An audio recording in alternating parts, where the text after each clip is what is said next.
Opportunities बहुत हैं, आप थोड़ा सा पर्दे के पीछे देखें, आप थोड़ा सा वाइड स्प्रेड में देखेंगे, लेकिन इसका मतलब ये नहीं है कि इन मसाइल का हल मौजूद नहीं है। डेफिनेटली इनका हल मौजूद है।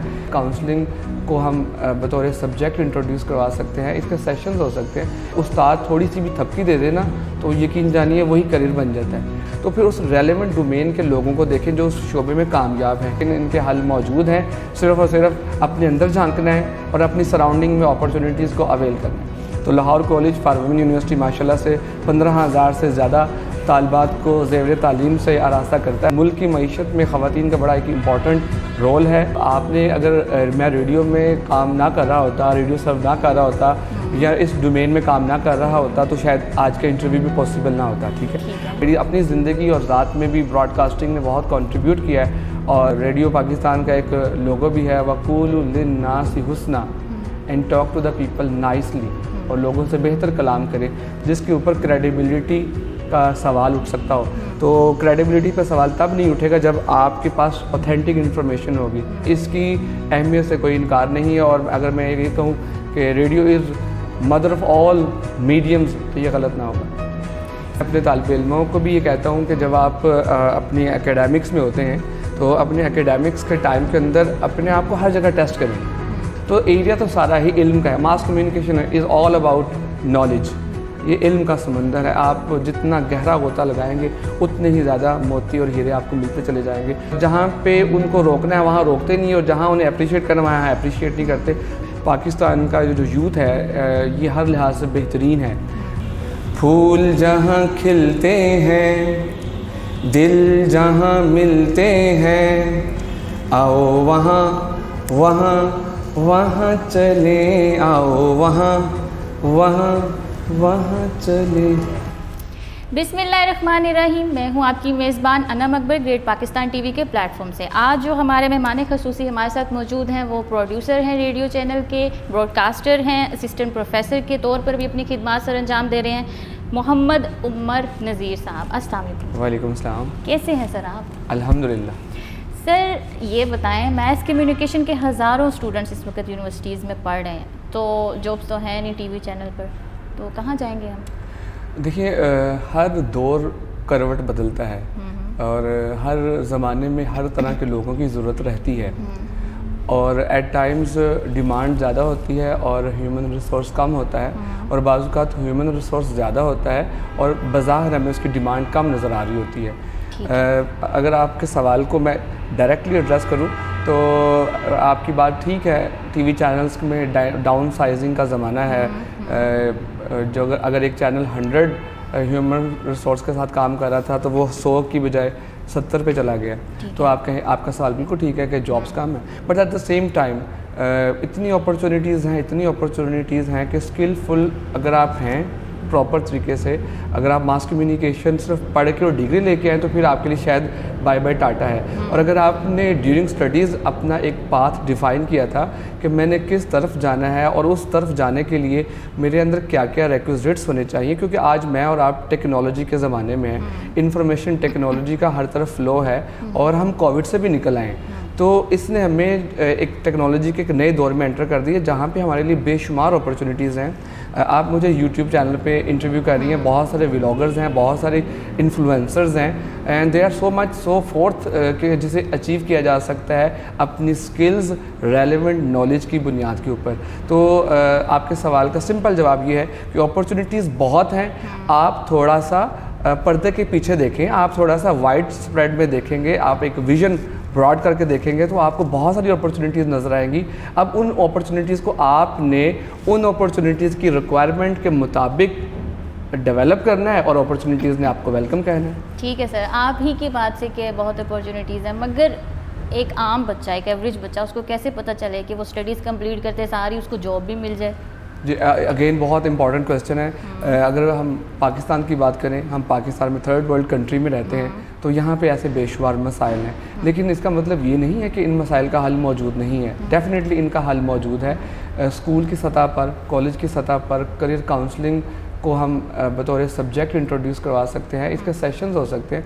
मुझे याद है कि मेरे ज़माने में भी करियर काउंसलिंग का कोई ऐसा रिवाज नहीं था, लेकिन स्कूल कॉलेज के अंदर एक ट्यूटोरियल होता था, एक बज़्म अदब होता था, जिसमें तालिब इल्म को अपनी गैर निसाबी सरगर्मियों को भी अपने क्लास फेलोज़ के सामने, अपने उस्ताद के सामने पेश करने का मौका मिलता था। ये बुनियादी सी एक चीज़ थी जहाँ पे बच्चों को अपना टैलेंट शोकेस करने का मौका मिलता है, और अगर वो थोड़ी सी अप्रिसिएशन क्लास फेलो से मिल जाए और उस्ताद थोड़ी सी भी थपकी दे देना, तो यकीन जानिए वही करियर बन जाता है। कहने का मतलब ये है कि अगर हम आज के ज़माने में काम शुरू कर दें, हम अपने बच्चों को जब वो 5th स्टैंडर्ड से ऑनवर्ड आगे मूव कर रहे होते हैं, तो थोड़े से उनके इंटरेस्ट, उनके जो अल्लाह ताला ने उनके अंदर जो टैलेंट रखा है उसको थोड़ा सा देख ले, तो फिर उस रेलेवेंट डोमेन के लोगों को देखें जो उस शोबे में कामयाब हैं। अब कोशिश करें अपने बच्चों की उनके साथ मुलाकात करवाएं। मुश्किल है तो उनकी बहुत सारी स्टोरीज़, बहुत सारी सक्सेस स्टोरीज यूट्यूब पे मौजूद हैं, और यूट्यूब को एक्सेस करना कोई मुश्किल काम नहीं है, वहाँ से एक्सेस किया जा सकता है। और इवन पर्सनैलिटी ग्रूमिंग और पर्सनैलिटी डेवलपमेंट के बहुत सारे सेशन मिल जाते हैं, करियर डेवलपमेंट के हवाले से भी बहुत सारे सेशन यूट्यूब पर मिल जाते हैं। तो मेरा ख्याल है कि ये सवाल बड़ा पिवटल है, but at the same time इसके आंसर हमारे इर्द गिर्द मौजूद हैं। अगर इदारे की सतह पर मौजूद नहीं है, तो अगर हम इनफरादी सतह पर थोड़ी सी भी एक प्रोएक्टिव अप्रोच रखते हैं और थोड़ा सा हाथ पाँव मारते हैं, इधर उधर देखते हैं, चीज़ों को ऑब्ज़र्व करते हैं और उस मुशाहिदे की रोशनी में अपना एक लाहा अमल बनाते हैं, तो हम आगे बढ़ सकते हैं। लेकिन बड़ा ज़रूरी है कॉलेज और यूनिवर्सिटी की सतह। इवन यूनिवर्सिटी में बच्चे कंफ्यूज होते हैं कि हमें क्या करना है, हालांकि ये उनकी एक प्रोफेशनल डिग्री होती है, तो उसमें भी कन्फ्यूजन देखने में आती है, लेकिन इनके हल मौजूद हैं। सिर्फ़ और सिर्फ अपने अंदर झांकना है और अपनी सराउंडिंग में अपॉर्चुनिटीज़ को अवेल करना है। ठीक हो गया सर। आप यूनिवर्सिटी को सर्व कर रहे हैं, Lahore college of women university को, तो सर आपके नज़दीक ये यूनिवर्सिटी कितनी सोसाइटी में वैल्यू ऐड कर रही है? कोई भी इदारा जो है वो बहुत वैल्यूबल होता है, लेकिन अगर Lahore college for women university की बात की जाए या वुमेन इंस्टीट्यूट्स की बात की जाए, तो उनका तो कह रहे हैं सोसाइटी में जो उनका किरदार है वो तो बहुत ही ज़्यादा है। ठीक है, उसकी सिंपल सी मिसाल, नेपोलियन से किसी ने पूछा तो उसने कहा मुझे अच्छी माएँ दो, मैं अच्छी कौम दूंगा। तो Lahore college for women university माशाल्लाह से 15,000 से ज़्यादा तालबात को ज़ेवर तालीम से आरास्ता करता है, और वो बच्चे जो हैं जब उस प्रोसेस से गुजर के अपनी अमली ज़िंदगी में जब कदम रखेंगे, तो वो जो नॉलेज उन्होंने यूनिवर्सिटी में लिया या वो जो स्किल्स उन्होंने यूनिवर्सिटी से एक्वायर की, और वो जो एक प्लान और एक विजन यूनिवर्सिटी से लेकर निकलते हैं या निकलना चाहिए, तो वो डेफिनेटली फैमिलीज़ को सपोर्ट करेगा, फैमिलीज़ को डेवलप करेगा, और फैमिलीज़ डेवलप करेंगी, फैमिलीज़ ग्रो करेंगी, और डेफिनेटली मुल्क ग्रो करेगा। तो मुल्क की मईशत में ख़वातीन का बड़ा एक इम्पॉर्टेंट रोल है, और लाहौर कॉलेज इस रोल को बाअहसन निभा रहा है। अच्छा सर, रेडियो में आके कम्युनिकेशन स्किल्स, आइडिया जनरेशन और लहजा ठीक हो सकता है? क्योंकि जितने भी बड़े स्कॉलर्स गुजरे हैं, जैसे शफाक अहमद साहब हैं, ज़िया महिउद्दीन साहब हैं, ये सारे रेडियो में काम करते रहे हैं। आपकी ज़िंदगी में रेडियो ने कोई वैल्यू ऐड की है?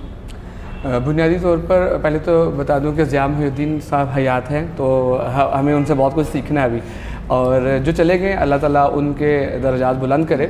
और जहाँ तक रेडियो की बात है, तो आपने अगर मैं रेडियो में काम ना कर रहा होता, रेडियो सर्व ना कर रहा होता, या इस डोमेन में काम ना कर रहा होता, तो शायद आज का इंटरव्यू भी पॉसिबल ना होता। ठीक है। और रेडियो डेफिनेटली कम्युनिकेशन स्किल्स को बहुत इम्प्रूव करने के आपको मौके देता है।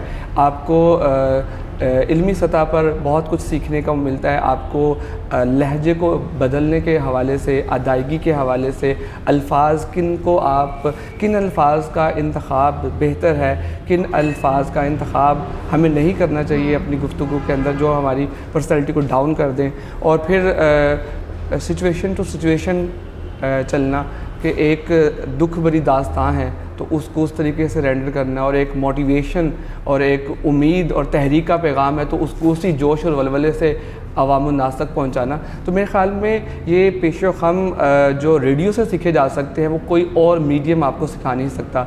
और बहुत बड़े बड़े स्कॉलर्स हैं, अल्लाह ताला उन्होंने बहुत इल्म और विज़डम दिया है, but when it comes to public, और जब वो पब्लिक डोमेन में बात करते हैं तो उनके लब लहजे, उनकी अल्फाज की अदायगी उनके उस विज़डम को या तो बहुत एनहेंस कर देती है, या फिर उनका बहुत बड़ा विजन इतना बड़ा दिखता नहीं है। तो कम्युनिकेशन का बड़ा इंपॉर्टेंट रोल है, और मेरी अपनी ज़िंदगी और ज़ात में भी ब्रॉडकास्टिंग ने बहुत कंट्रीब्यूट किया है। और मैं जहाँ कहीं भी मूव करता हूँ, और रेडियो मेरा एक पहचान का हवाला रहता है।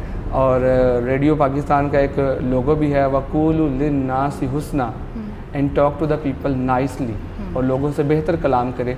तो रेडियो हमें इस कलाम को प्रैक्टिस करने के हवाले से, लोगों से बात करने के हवाले से, उनके प्रोटोकॉल को मैनेज करने के हवाले से बहुत रहनुमाई करता है। और हमारे ब्रॉडकास्टिंग के उस्ताद गुलजारुद्दीन उस्मानी कहा करते थे कि रेडियो के अंदर एक कहावत है, where there is doubt cut it out. तो जब हम डाउट निकालने की बात करते तो हम रेडियो मीडियम के ऊपर या मास मीडियम के ऊपर उस इंफॉर्मेशन को शेयर नहीं करते जिसके ऊपर क्रेडिबिलिटी का सवाल उठ सकता हो। तो क्रेडिबिलिटी पर सवाल तब नहीं उठेगा जब आपके पास ऑथेंटिक इन्फॉर्मेशन होगी, मींस आपकी रिसर्च अच्छी होगी। तो रेडियो आपको रिसर्च करने में भी हेल्प करता है, रेडियो आपको बोलने में भी हेल्प करता है। रेडियो पूरी ज़िंदगी का एक मीडियम है, और इसकी अहमियत से कोई इनकार नहीं है। और अगर मैं ये कहूँ कि radio is mother of all mediums, तो ये गलत ना होगा। सर आपकी ही बात से कि आपने रेडियो को काफ़ी अच्छा एक्सप्लेन किया है। तो जो सर रेडियो पहले पुराने दौर थे, हम रेडियो ही सुनते थे, उसके बाद टेलीविज़न आ गया, उसके बाद अब हम साइबर स्पेस पे चले गए हैं, यूट्यूब, हम अपने गैजेट से ही इंफॉर्मेशन जो है वो कलेक्ट कर लेते हैं। आपको लगता है कि रेडियो जो है वो फ्यूचर में ज़्यादा बढ़ेगा, कम होगा, या बिल्कुल ही ख़त्म हो जाएगा? देखिए, ज़माने के साथ उतार चढ़ाव चलते हैं, और कोई ज़वाल नहीं है रेडियो को। मैंने अभी अपने पिछले सवाल के जवाब में आखिरी में बोला कि radio is mother of all mediums, तो माँ की अहमियत तो कम नहीं हो सकती ना। तो ज़माने में अंदाज़ बदलते हैं, लेकिन इसकी अहमियत कम नहीं होगी। आप देखें, जैसे जैसे टेक्नोलॉजिकल एडवांसमेंट हुई है, तो रेडियो AM से FM में दाखिल हो गया, FM से हाई डेफिनेशन में दाखिल हो गया, अब 8K की बात हो रही है, 8 dB की बात हो रही है, ठीक है। तो रेडियो भी उस टेक्नोलॉजी के साथ साथ ख़ुद को बदलता जा रहा है। टेक्नोलॉजी के उस नए रंग के साथ रेडियो ब्रॉडकास्टर्स ख़ुद को प्रेजेंट करते हैं। और सिर्फ रेडियो आज म्यूज़िक का मीडियम नहीं रहा, रेडियो आज तालीम का मीडियम है, रेडियो आज इंफॉर्मेशन का मीडियम है। और अगर मैं ये कहूँ कि ये रेडियो के ज़रिए हम लाइफ स्किल्स लोगों को दे सकते हैं, लोगों की कैपेसिटी बिल्डिंग कर सकते हैं। आज ज़माने में हम देखते हैं कि लोग बाज़ औक़ात ज़िंदगी की उन खूबियों से नाआशना होते हैं और फ्रस्ट्रेशन और बेचैनी में होते हैं। रेडियो उन टॉपिक्स को एड्रेस करता है और कर सकता है। तो रेडियो का रोल बड़ा पिवटल है, डेवलपमेंट के हवाले से देखा जाए हर तरह से ये बहुत इंपॉर्टेंट रोल प्ले कर रहा है। और ये नहीं है कि इसकी लिसनरशिप कम हुई है, with the passage of time इसकी लिसनरशिप भी बढ़ी है, क्योंकि हमारा इंटरेक्शन गैजेट्स के साथ ज़्यादा हो गया। तो हम समझते हैं कि ये अब गए गुजरे ज़माने की बात है, ऐसा नहीं है। रेडियो पॉडकास्टिंग में आ गया। हम देखते हैं कि बहुत सारे कॉलमिस्ट, बहुत सारे जो हमारे यहाँ समाजी कारकुन हैं, वो अपनी आवाज़ रेडियो के ज़रिए लोगों तक पहुँचाते हैं, लोगों को शोर से शऊर का फ़र्क बताते हैं। और आइन ही का फ़र्क होता है, लेकिन वो आइन इल्म का आइन है। तो रेडियो इल्म पहुंचाने का एक बहुत बड़ा ज़रिया है, और सिर्फ इल्म और दानिश ही नहीं बल्कि तफरीह का भी एक बहुत बड़ा ज़रिया है। ठीक हो गया सर, आप इतना डाइवर्स पोर्टफोलियो लेकर चल रहे हैं अपने साथ, मैस कम्युनिकेशन, प्रोड्यूसर हैं, ब्रॉडकास्टर हैं, ट्रेनर हैं, मैगज़ीन में काम करते हैं, कंटेंट राइटर हैं। तो सर कितना ईजी होता है एक एवरेज इंसान के लिए इतना ज़्यादा वर्सेटाइल होना? बुनियादी तौर पर मैं अपने तालिब इल्मों को भी ये कहता हूँ कि जब आप अपनी एकेडमिक्स में होते हैं तो अपने एकेडमिक्स के टाइम के अंदर अपने आप को हर जगह टेस्ट करें। ऐन मुमकिन है आप एक जगह अच्छा परफॉर्म ना कर सकें, और ऐन मुमकिन है दूसरी जगह आप बहुत अच्छा परफॉर्म कर सकें, या ऐन मुमकिन है बाज़ वक़्त आप 3 एरियाज़ में काम करते हैं और उन तीनों एरियाज़ में आप अच्छे रिजल्ट्स नहीं दे पाते, तो चौथा एरिया ट्राई कर लेना चाहिए। तो कुछ ऐसे ही मामलात मेरे साथ भी हैं। मैंने अपने स्टार्टिंग फ्राम माई FSC के बाद के ज़माने से मैंने प्रैक्टिकल लाइफ में कदम रखना शुरू कर दिया था और मुख्तलिफ़ चीज़ों को टेस्ट करना शुरू कर दिया था। और फिर जहाँ कहीं मैं बेहतर अपने आप को पाता था उसमें मुझे मज़ा आता था और लोगों की अप्रिसिएशन शामिल हाल होती थी, तो उसमें फिर और काम करने का मौका मिल जाता था। जब एक एरिया में काम करने के बाद दूसरे एरिया में काम करने का मौका मिलता था और उसमें थोड़ा सा जान मारते थे, तो वो भी लगता था शायद मेरा ही एरिया है, मुझे इस एरिया में भी खुद को एक्सप्लोर करना है। तो एरिया तो सारा ही इल्म का है। Mass communication is all about knowledge. ये इल्म का समंदर है। आप जितना गहरा गोता लगाएंगे उतने ही ज़्यादा मोती और हीरे आपको मिलते चले जाएंगे। तो इसी जुस्तजू और तलाश में मैंने मुख्तलिफ मास कम्युनिकेशन की डोमेन में फॉल करने वाले एरियाज़ को डिस्कवर किया, और अल्लाह का शुक्र है उन तमाम एरियाज़ में मुझे बहुत सीखने को भी मिला और तहरीक भी मिली, और फिर पहचान के हवाले भी मिलते चले गए। ठीक है। तो मैं ये समझता हूँ कि कहावत थी ना कि jack of all trades but master of none, तो मेरे ख्याल में ये कहावत कहीं चैलेंजेबल है, कहीं ना कहीं इसमें कमज़ोरी है। हमने ये भी पढ़ा था, खेलोगे कूदोगे होगे ख़राब, पढ़ोगे लिखोगे बनोगे नवाब। तो आज तो खेलने कूदने वाले भी नवाब हैं, बल्कि नवाबों से भी कुछ आगे। आई थिंक हर ज़माने में कुछ कहावतें, कुछ प्रोवर्ब्स चैलेंज करने के लिए होते हैं। तो मैंने इस प्रोवर्ब को चैलेंज किया है, और आई थिंक लोग बता सकते हैं, मेरा काम बता सकता है कि ये चैलेंज में मैं कितना कामयाब हूँ या कितना नाकाम हूँ। कामयाब है माशाल्लाह। सर मैगज़ीन्स में आप लिखते हैं तो आपका मेन फोकस क्या होता है? मैं एक ज़माना गुजर गया, मैं लिखा करता था। आजकल व्लॉगिंग का ज़माना है, आजकल यूट्यूब का ज़माना है, सोशल मीडिया का ज़माना है। तो मैंने अपने आप को इस मीडियम के लिहाज से बदल लिया है। तो मेरा रिटर्न वर्क अब ज़्यादा नज़र नहीं आता। मेरा बोलने वाला काम और मेरा रिसर्च वाला काम लोगों को सोशल साइट्स के ऊपर ज़्यादा नज़र आता है। तो मैं यूथ के ऊपर लिखना चाहता हूँ, लिखता था, और मैं ये समझता हूँ कि पाकिस्तान का जो यूथ है ये हर लिहाज से बेहतरीन है। तादाद के लिहाज से we are the best, we are at number 1। We have 60% से भी ऊपर, 60% से भी ज़्यादा पाकिस्तान के पास यूथ है जो कि 13 से 30 साल की एज ब्रैकेट में फॉल करता है। तो दुनिया के किसी मुल्क के पास नहीं है इतना ज़्यादा यूथ। हाँ, इस यूथ के पास थोड़ी सी खुद एतमादी की कमी है, थोड़ी सी करियर काउंसलिंग की कमी है, और थोड़ी सी तहरीक की कमी है। तो मैं अपनी कैपेसिटी में, अपनी ज़ात में रह के तहरीक, जिसे आप मोटिवेशन कह लें, आप करियर काउंसलिंग कह लें, मशावरत कह लें, और थोड़ी सी डायरेक्शन कह लें, तो वो मैं अपनी छोटी सी कैपेसिटी में पूरी कोशिश कर रहा हूँ कि जहाँ तक मैं अपना रोल प्ले कर सकता हूँ वो करूँ, और यूथ ही पाकिस्तान को बदलेगा। और यूथ पाकिस्तान का फिज़िकली भी बहुत बेहतर है और इंटेलेक्चुअली भी बहुत अच्छा है, लेकिन क्योंकि हम उन्हें अप्रिशिएट नहीं करते, हम उनको जहाँ पे उनको रोकना है वहाँ रोकते नहीं, और जहाँ उन्हें अप्रिशिएट करना है वहाँ अप्रिशिएट नहीं करते। तो अगर ये दोनों चीज़ें दुरुस्त हो जाएंगी तो फिर यूथ सही डायरेक्शन में मूव करेगा। और गवर्नमेंट भी बहुत सारे इनिशिएटिव्स ले रही हैं, टेफ्टा है, नैपटेक है, बहुत सारे वोकेशनल इंस्टीट्यूट्स हैं। लाजिम नहीं है कि हर ग्रेजुएट डिग्री करके ही कामयाब होगा। तो अगर जो डिग्रीज नहीं करना चाहते या उनके ग्रेड्स अच्छे नहीं हैं, तो उन्हें चाहिए कि वक्त ज़ाया किए बगैर कुछ स्किल्स लें और स्किल्स की दुनिया में अपना नाम मनवाएं और अपना लोहा मनवाएं और दुनिया में कामयाब हों। ठीक हो गया। सर आपने बहुत सी डॉक्यूमेंट्रीज़ भी की हैं, उनमें से एक बहुत ख़ास और बहुत इंपॉर्टेंट डॉक्यूमेंट्री रह चुकी है फाउंटेन हाउस पर। तो सर ये फाउंटेन हाउस का आइडिया आपको कहाँ से आया, और आपको लगता है कि इसके ऊपर और डॉक्यूमेंट्रीज़ बननी चाहिए ताकि लोगों को एहसास और रियलाइजेशन करवाई जा सके कि ये अपने प्यारों को वहाँ छोड़ कर ना आए? मैं ये कहूँगा कि दर्द दिल के वास्ते पैदा किया इंसान को, इबादत के लिए वहाँ कम न थे, करोबियाँ कमी बेशी माफ़ चाहता हूँ। तो हम सब दिल रखते हैं और इस दिल में दर्द भी आता है। और इस सोसाइटी में मैंने जब एज ए रिपोर्टर काम कर रहा था एक चैनल के लिए, तो मैंने एक पैकेज किया था, और उस पैकेज में मुझे फाउंटेन हाउस के अंदर बहुत सारी स्टोरीज़ मिली, और हर कहानी बड़ी लाजवाब कहानी थी। कहीं गम था, कहीं लालच थी, लालच की भीड़ चढ़ गए कुछ लोग, कुछ को समाज ने इतना बुरी तरह ट्रीट किया कि वो अपनी ज़हनी सलाहियतों को, अपनी अक्ल को कंट्रोल ही ना कर सके, और इस मुआशरे के लिए, इस बाज़ार कामयाब दुनिया के लिए नाकाम हो गए, तो उन्हें उस जगह जाना पड़ गया। तो उनकी कभी जाके हम देखें ना, तो वो हर एक इंसान एक बड़ी ही दर्दनाक कहानी की तर्जुमानी कर रहा होता है। तो मैंने उसे जब करीब से देखा तो मुझे लगा कि इनकी आवाज़ उस तरीके से पब्लिक में सुनी नहीं जा रही। बहुत सारे मसाइल हैं उस इदारे के भी, फ़ंड्स के हवाले से भी, और बहुत सारे और मसाइल।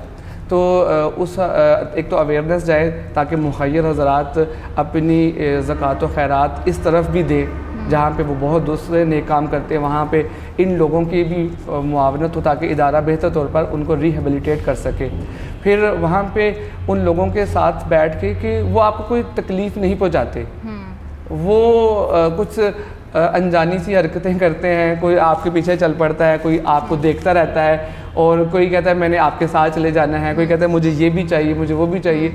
तो वो बच्चों की तरह हरकतें जो कि उम्र के आखिरी हिस्से में कुछ अपने 30 से 40 साल की एज के कुछ लोग हैं, लेकिन वो बिल्कुल बच्चों की तरह बिहेव कर रहे हैं। उन्हें नहीं मालूम वो कौन है, उन्हें नहीं मालूम वो क्या कर रहे हैं, लेकिन अगर आप उनके पास बैठें, उनकी थोड़ी सी बात सुने तो आपकी आंखें नम हो जाएंगी और आप उनके दर्द को महसूस करेंगे। उस दर्द की वजह से ही मेरे दिल में ख्वाहिश पैदा हुई थी और मैंने उनके मसाइल और उनकी आवाज़ को सोसाइटी में पहुंचाने के लिए वो एक डॉक्यूमेंट्री की थी। ठीक हो गया सर, बहुत अच्छा काम। सर आप, हमने सुना आप गुनगुनाते भी हैं, तो हमारे लिए कुछ पेश करें। जी, गुनगुना भी लेते हैं और मेरे ख्याल में सभी गुनगुना लेते हैं। कुछ अच्छा गुनगुना लेते हैं तो वो सिंगर बन जाते हैं और कुछ बुरा गुनगुना लेते हैं तो वो बाथरूम सिंगर बन जाते हैं। ये भी ठीक है। तो मैं भी एक bathroom singer, you can say, I can sing. और अगर अब आपकी ख्वाहिश है तो मैं जब आपके प्रोग्राम के लिए आ रहा था तो नजम शिराज की बड़ी खूबसूरत मेलोडियस एक धुन है, मैं वो आपके नाज़रीन और सामीन के लिए पेश करता हूँ, कमी बेशी माफ़। सुबह हो या शामें, सुबह हो या शामें, इस जीवन बगिया में, सुबह हो या शामें, इस जीवन बगिया में, आओ वहाँ वहाँ वहाँ चले, आओ वहाँ वहाँ वहाँ चले, आओ वहाँ वहाँ वहाँ चले। फूल जहाँ खिलते हैं, दिल जहाँ मिलते हैं, फूल जहाँ खिलते हैं, दिल जहाँ मिलते हैं, आओ वहाँ वहाँ वहाँ चले, आओ वहाँ वहाँ वहाँ चले। Thank you sir, thank you so much for coming and giving us your precious time. मुझे और मेरी टीम को दीजिए इजाज़त। अल्लाह हाफ़िज़।